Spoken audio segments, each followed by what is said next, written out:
All welcome to my YouTube channel. இன்னைக்கு நம்ம என்ன பார்க்க போறோம்னா பன்னீர் டிக்கா எப்படி பண்றதுன்னு பார்க்கணும். அதுக்கு தேவையான நான் வெங்காயமும் கேப்சிகமும் எடுத்து வச்சிருக்கிறேன். வெங்காயம் இப்படி ஒரு வெங்காயமும் ரெண்டா வெட்டிட்டு நடுவுல இப்படி கொஞ்சம் கேப் விட்டு இப்படி மூணா கட் பண்ணிக்கோங்க. கட் பண்ணிட்டீங்கன்னா அதுக்கப்புறம் இந்த மாதிரி தனித்தனியா எடுத்து வச்சுக்கோங்க. ஏன்னா நம்ம அந்த ஸ்டிக்ல வைக்கும் போது இந்த மாதிரி வைக்கிறதுக்கு நல்லா இருக்கும். இந்த மாதிரி தனித்தனியா பிரிச்சு எடுத்து வச்சுக்கோங்க. இப்போ கேப்சிகமா ரெண்டா இது மாதிரி கட் பண்ணி இதுல உள்ள இருக்கிற விரலை எடுத்துட்டு இப்போ என்ன பண்றீங்கன்னா இந்த கேப்சிகமா இப்படி ரெண்டா இது பண்ணிக்கோங்க.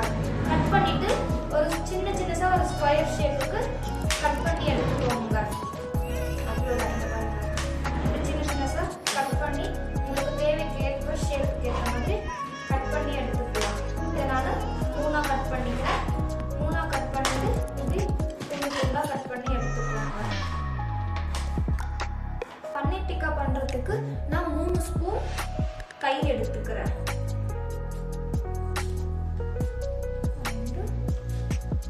3 ஸ்பூன் தயிர், தேவைக்கேற்ப 1/2 டீஸ்பூன் உப்பு, 1 டீஸ்பூன் சில்லி பவுடர்,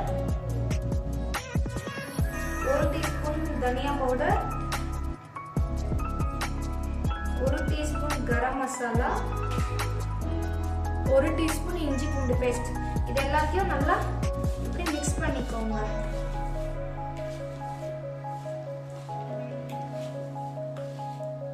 ஒரு 1/2 டீஸ்பூன் லெமன் புழிஞ்சு விட்டுக்கோங்க. இப்படி நல்லா மிக்ஸ் பண்ணிட்ட அப்புறம் நான் வீட்லயே ஒரு 1.5 லிட்டர் பல்ல பன்னீர் செஞ்சு வச்சிருக்கேன். இப்போ இந்த பன்னீர் எல்லாமே இதில் ஆட் பண்ணிக்கோங்க.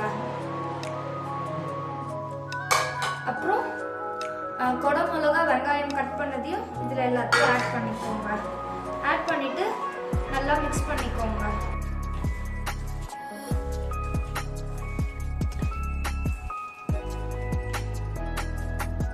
நல்லா பிசைஞ்சதும் இதை ஒரு 1/2 அன் ஹவர் அப்படியே மூடி வச்சுக்கோங்க. இப்போ இங்க பாருங்க, இது 1/2 அன் ஹவர் ஊறிடுச்சு. இப்போ இந்த மாதிரி உங்களுக்கு என்ன சாப்ஸ்டிக் கிடைக்குதோ அதை யூஸ் பண்ணிக்கோங்க. எனக்கு சின்ன சாப்ஸ்டிக் கிடைச்சிருக்கு. இதில் நான் ஃபர்ஸ்ட் என்ன பண்ணுறேன்னா கீழே ஒரு கொடை மிளகாவை இன்சர்ட் பண்ணிக்கிறேன். இதுக்கு மேலே ஒரு வெங்காயம் இன்சர்ட் பண்ணிக்கிறேன். இதுக்கப்புறம் ஒரு பன்னீர், திரும்ப இதுக்கு மேல ஒரு கொடை மிளகாய்,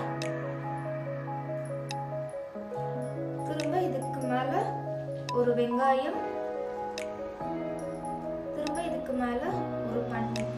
இந்த மாதிரி இன்சர்ட் பண்ணி எடுத்துக்கோங்க. அவ்வளவுதாங்க. தவா சூடு ஏறினதும் நல்லா தவாவை சுத்தி எண்ணெய் விட்டுக்கோங்க. நல்லா இப்படி எண்ணெயும் காஞ்சப்போ இப்போ எண்ணெயும் காஞ்சிடுச்சு. இந்த பன்னீரை எடுத்து கீழே வச்சுருங்க.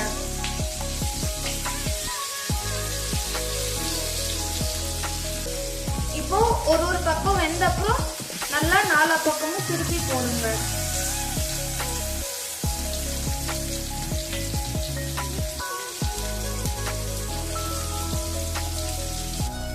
இங்க பாருங்க, இப்படி 4 பக்கமும் வந்திருக்கு.